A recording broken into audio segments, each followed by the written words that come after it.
From the Biden administration, it remains the same.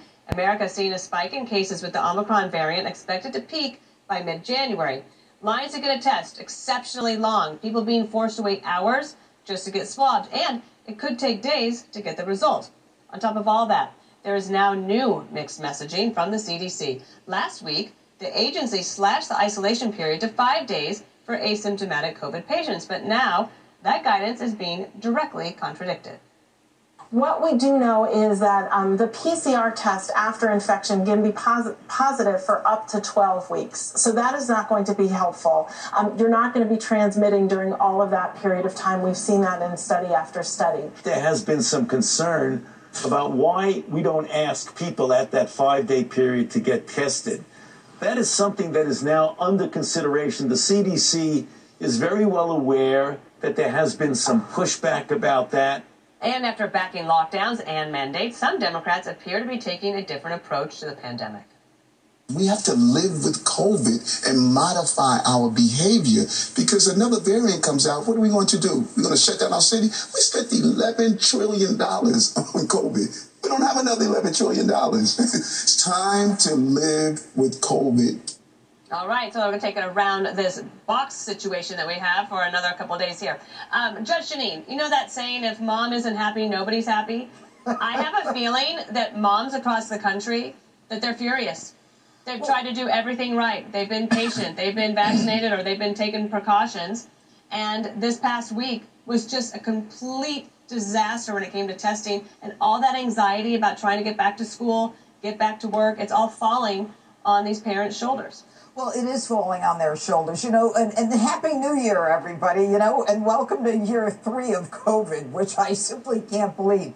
But here's the truth. You know, we've got Fauci saying, okay, you know, we can do this in 5 days instead of 10 days. You can quarantine as long as you don't have any of the symptoms. But before you come out of quarantine, you got to make sure you take a test. Now, if you take the PCR test, chances are for up to 12 weeks, it's going to say you still have it, even if you don't have it. And if you take a rapid test, we're not sure the rapid test even works. And that's assuming you can even get a rapid test, or that's assuming you don't get sick again waiting in line to get a rapid test. Yep. So everything is backwards and upside down. And the only thing that made sense in the introduction was when the new mayor of New York City said, you know what, we have to learn to live with this. But Fauci has been flip-flopping since day one, and what I'm hearing now is a change. I think it's like maybe it's being motivated by politics and the midterms, but, you know, we're just going to have to make sure that, you know, people can go back to work and that we can, you know, just kind of lessen the time that people quarantine, even though we don't know for sure whether or not they're better. Jesse, take a listen to Dr. Scott Gottlieb, who thinks that we'll be dealing with this for a couple more weeks at least. This is not going to last very long. We're going to be in the throes of this wave of infection for maybe a month. Here in the Northeast, I think you're going to see infections peak out within the next 2 weeks. So hopefully New York City does find a peak within the next 2 weeks. London, which is about 2 to 3 weeks behind New York City, has already peaked and is probably on the way down. So this is a very fast-moving wave of infection. On the back end of this, hopefully we're done with COVID for a while. We'll have enough immunity in the population between vaccination or infections.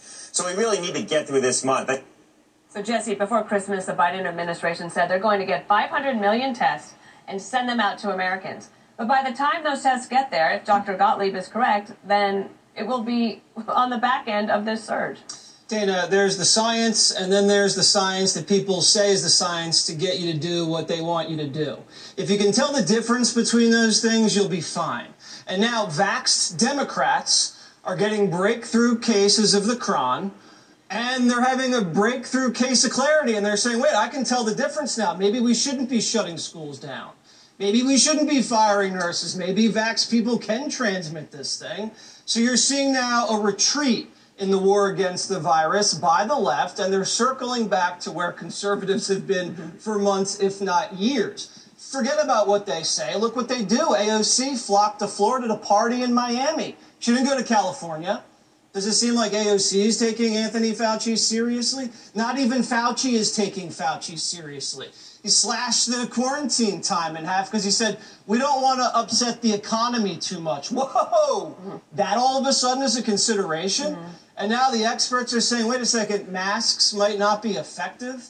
So for those people keeping score at home, that's 3 times they've changed their position on masks. The media is now reframing this thing as a bipartisan menace. Oh, you know, it shouldn't be a stigma attached to catching COVID-19. Shouldn't be ashamed of catching the virus. Oh, thanks, guys. Where's that been? Now, MSNBC came out and said this.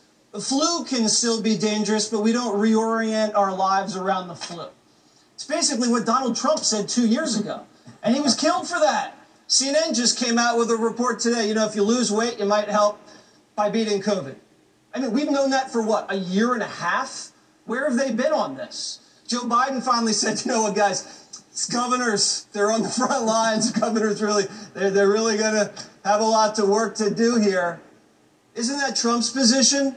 The federal government can help the states? Joe Biden's entire presidency has been a fraud. We were supposed to put this guy in office because he was the one man, the one Democrat who had the compassion to beat this virus. And he threw everything at this thing. Now, all of a sudden, he's not the guy. He can't beat this thing. And the same people that pushed this fraud, this lie that he could do it, are now saying, you know what? Can't do it. Everyone's going to get the crown. We got to live with it. No, we're all getting back to where Florida has been from the jump. Got to be smart, got to be safe, and you got to be free. It's just taking the Democrats a little longer to get there. So is that a positive then, Greg? If everyone is getting back to that same place where others have been all along, can we make some progress going forward? I hope so. I mean, look at me. I'm so alone. Where I'm seated, I'm alone. I'm not. Harold's not here. No, but I'm more alone than you are, Judge.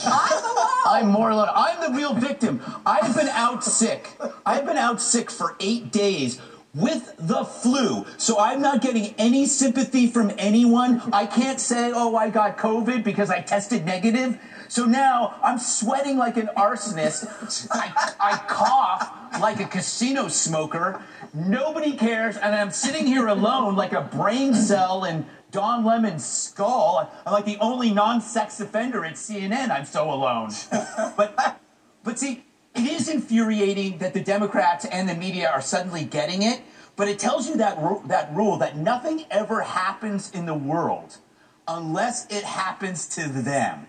And this was true with COVID, it was true with crime, and it was true with inflation. All the big stories that affect the general public generally don't become an intimate reality, especially with the media, until all of a sudden it's their organically raised chicken that went up 33 cents, right? Or their Pilates instructor got COVID. Then it's a different story. I think Fauci really said it best when he was talking about how this was really about how much could we get the public to endure? How much could we get the public to take before they've had enough? I think what we're seeing is that they realize that they pushed America pretty far. They can't push it. They can't push this any further. I always go back to the February 1st cutoff. That's when it's over. And I'm not going to go after people for changing their minds when they get new information. I would congratulate them on coming around, even though they didn't give us the same best intentions when any of us said, many of us here at this table, or this fantasy table, said all of these things. We said that the Omicron was going to be widely contagious but benign and would probably act as a natural immune booster. We were laughed about that. That now turns out to be conventionally expert advice. But we were way ahead of the game on all of these things, and people thought we were crazy. And now we're expected now to say, you know what? I'm glad you came around to our way of thinking. It's hard to do, but we should do it. I know. We always have to be the better person, Harold. I don't want to be a better person. Harold, you were elected to government. You understand government. I worked there for a while. Never elected, but worked in communications. I've never seen anything like this. I think that the communications breakdown is so bad that the only way that they could fix it is to have a blank slate. Well, first off, Happy New Year, and it's good to be around whatever table we're around, safe and healthy. Look, I think a couple things, and I don't necessarily disagree totally with Jesse or Greg and the analysis here. I do think the public, or Judge Janine, I think the three things that public health experts all around have said is that getting vaccinated and boosted will help prevent hospitalizations and death. I think they've said that these variants are growing up in unvaccinated communities. And three, we should get tested. Now, the administration has a challenge. Dana, I thought you laid it out very clearly right before Christmas about the failures around the testing. And hopefully, even if we are to vanish Omicron, which all the experts are saying, from whomever you may believe, Dr. Fauci or Dr. Gottlieb or any of them, they believe that we are near the end of this. I hope the administration will continue to invest in a testing regime, largely because Drs. Redfield and Admiral Giroir all believe that we're going to need that going forward. I hope that those who have made mistakes along the way admit they've made mistakes, whether they be friends of ours, people we support, or people we don't support, because the real enemy here is the virus. And the fact that we find ourselves in a good position to beat Omicron because it's receding, I think we should all be proud of that. Look at Harold trying to help us all be better people. It's not working. Here in the new year, 2022. All right, coming up, COVID threatening the climate.